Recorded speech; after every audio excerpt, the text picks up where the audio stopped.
ಮತ್ತೆ ನಮ್ಮ ಸರ್ಕಾರ ಬರುತ್ತೆ ಅನ್ನೋ ವಿಶ್ವಾಸದಲ್ಲಿದ್ದೀವಿ. ಆದ್ರೆ ಸಿಎಂ ಏನ್ ಹೇಳಿದ್ದಾರೆ, ಯಾವುದೇ ಕಾರಣಕ್ಕೂ ಸಾಧ್ಯ ಇಲ್ಲ. ಈಗ 2018 ಚುನಾವಣೆ ನಡೀಬೇಕಾದ್ರೆ ಇದೇ ಸಿದ್ದರಾಮಯ್ಯನವರು ಅವ್ರ ಅಪ್ಪನಾಣೆ ಕುಮಾರಸ್ವಾಮಿ ಮುಖ್ಯಮಂತ್ರಿ ಆಗಲ್ಲ ಅಂದರು. ಸದ್ಯ ಇವತ್ತು ಅವ್ರು ಏನು ಹೇಳಿಕೆ ಕೊಟ್ಟಿದ್ದಾರೆ, ಬಹುಶಃ ಅದು ಮುಂದಿನ ದಿನದಲ್ಲಿ ಇವತ್ತು ನಮ್ಮ ಒಂದು ನಿರೀಕ್ಷೆ ಏನಿದೆ ಆ ಹೇಳಿಕೆಯಿಂದ ಆ ನಿರೀಕ್ಷೆ ನಾವು ಗುರಿಯನ್ನು ಮುಟ್ತೀವಿ ಅಂತಕ್ಕಂಥದ್ದು ನನಗೊಂದು ಇನ್ನೊಂದು ವಿಶ್ವಾಸ ಮೂಡ್ತಿ. ಈಗ ಯಾಕೆಂದ್ರೆ 18ರಲ್ಲಿ ಮುಖ್ಯಮಂತ್ರಿ ಅವ್ರ ಅಪ್ಪನಾಣೆ ಆಗಲ್ಲ ಅಂದ್ರಲ್ಲ, ನಮ್ಮ ಮನೆ ಬಾಗಿಲಿಗೆ ಅವರೇ ಬಂದರು, ಅಯ್ಯೋ ಇಲ್ಲಪ್ಪ ಬಾರಪ್ಪ ಮುಖ್ಯಮಂತ್ರಿ. ಏನಣ್ಣ ಏನು ಏನಣ್ಣ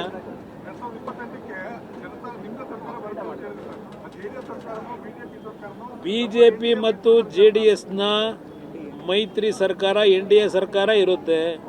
ನಾನೀಗಾಗಲೇ 100 ಬಾರಿ ಹೇಳಿದ್ದೇನೆ, ಪ್ರತಿಯೊಂದು ಸಭೆಯಲ್ಲಿ ಹೇಳಿದ್ದೇನೆ, ನನ್ನ ವಿಶ್ವಾಸದಲ್ಲಿ ಇರ್ತಕ್ಕಂಥ, ನನ್ನ ಬಗ್ಗೆ ಅಭಿಮಾನ ಇರ್ತಕ್ಕಂಥ ಯುವಕರು ಮುಂದಿನ ಮುಖ್ಯಮಂತ್ರಿ 2028 ಕುಮಾರಣ್ಣ ಅಂತ ಕೂಗ್ತಾರೆ. ಈಗಾಗಲೇ ಶುರುವಾಗಿದೆ. ಆದರೆ ನಾನು ಸಭೆಗಳಲ್ಲಿ ನೇರವಾಗಿ ಹೇಳಿದ್ದೇನೆ, ನಿನ್ನೆ 2 ಲಕ್ಷ ಜನ ಇದ್ದಂಥ ಸಭೆಯಲ್ಲಿ ಹೇಳಿದ್ದೇನೆ, ನಾನು ಮುಖ್ಯಮಂತ್ರಿ ಆಗೋದು ನನಗೆ ಮುಖ್ಯ ಅಲ್ಲ. ಇವತ್ತು ಈ ರಾಜ್ಯದಲ್ಲಿ ನಿಜವಾದ ಜನತಾ ಸರ್ಕಾರ ಬರಬೇಕು. ಇವತ್ತು ನಾಡಿನ ಜನತೆಯ ಸಮಸ್ಯೆಗಳಿಗೆ ಪರಿಹಾರ ದೊರಕತಕ್ಕಂಥ ಸರ್ಕಾರ ತರಬೇಕು. ಇಂಥ ಒಂದು ಭ್ರಷ್ಟ ಕೂಲಗೆಟ್ಟು ಸರ್ಕಾರ ಕಿತ್ತಾಗಬೇಕು ಅನ್ನೋದು ನನ್ನ ಹೋರಾಟ. ಮತ್ತೆ ನಮ್ಮ ಸರ್ಕಾರ ಬರುತ್ತೆ ಅನ್ನೋ ವಿಶ್ವಾಸದಲ್ಲಿದ್ದೀವಿ. ಆದ್ರೆ ಸಿಎಂ ಏನ್ ಹೇಳಿದ್ದಾರೆ, ಯಾವುದೇ ಕಾರಣಕ್ಕೂ ಸಾಧ್ಯ ಇಲ್ಲ.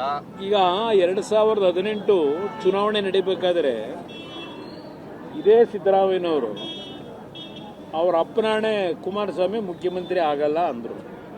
ಸದ್ಯ ಇವತ್ತು ಅವ್ರು ಏನು ಹೇಳಿಕೆ ಕೊಟ್ಟಿದ್ದಾರೆ, ಬಹುಶಃ ಅದು ಮುಂದಿನ ದಿನದಲ್ಲಿ ಇವತ್ತು ನಮ್ಮ ಒಂದು ನಿರೀಕ್ಷೆ ಏನಿದೆ ಆ ಹೇಳಿಕೆಯಿಂದ ಆ ನಿರೀಕ್ಷೆ ನಾವು ಗುರಿಯನ್ನು ಮುಟ್ತೀವಿ ಅಂತಕ್ಕಂಥದ್ದು ನನಗೊಂದು ಇನ್ನೊಂದು ವಿಶ್ವಾಸ ಮೂಡ್ತಿ. ಈಗ ಯಾಕೆಂದ್ರೆ 18ರಲ್ಲಿ ಮುಖ್ಯಮಂತ್ರಿ ಅವ್ರ ಅಪ್ಪನಾಣೆ ಆಗಲ್ಲ ಅಂದ್ರಲ್ಲ, ನಮ್ಮ ಮನೆ ಬಾಗಿಲಿಗೆ ಅವರೇ ಬಂದರು, ಅಯ್ಯೋ ಇಲ್ಲಪ್ಪ ಬಾರಪ್ಪ ಮುಖ್ಯಮಂತ್ರಿ.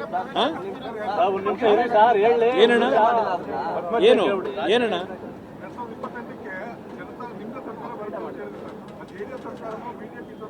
ಬಿಜೆಪಿ ಮತ್ತು JDSನ ಮೈತ್ರಿ ಸರ್ಕಾರ NDA ಸರ್ಕಾರ ಇರುತ್ತೆ.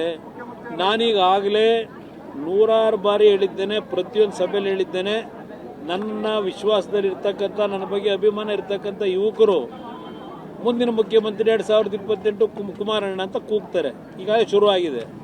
ಆದರೆ ನಾನು ಸಭೆಗಳಲ್ಲಿ ನೇರವಾಗಿ ಹೇಳಿದ್ದೇನೆ, ನಿನ್ನೆ 2 ಲಕ್ಷ ಜನ ಇದ್ದಂಥ ಸಭೆಯಲ್ಲಿ ಹೇಳಿದ್ದೇನೆ, ನಾನು ಮುಖ್ಯಮಂತ್ರಿ ಆಗೋದು ನನಗೆ ಮುಖ್ಯ ಅಲ್ಲ. ಇವತ್ತು ಈ ರಾಜ್ಯದಲ್ಲಿ ನಿಜವಾದ ಜನತಾ ಸರ್ಕಾರ ಬರಬೇಕು.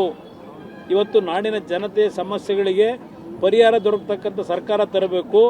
ಇಂಥ ಒಂದು ಭ್ರಷ್ಟ ಕೂಲಗೆಟ್ಟು ಸರ್ಕಾರ ಕಿತ್ತಾಗಬೇಕು ಅನ್ನೋದು ನನ್ನ ಹೋರಾಟ.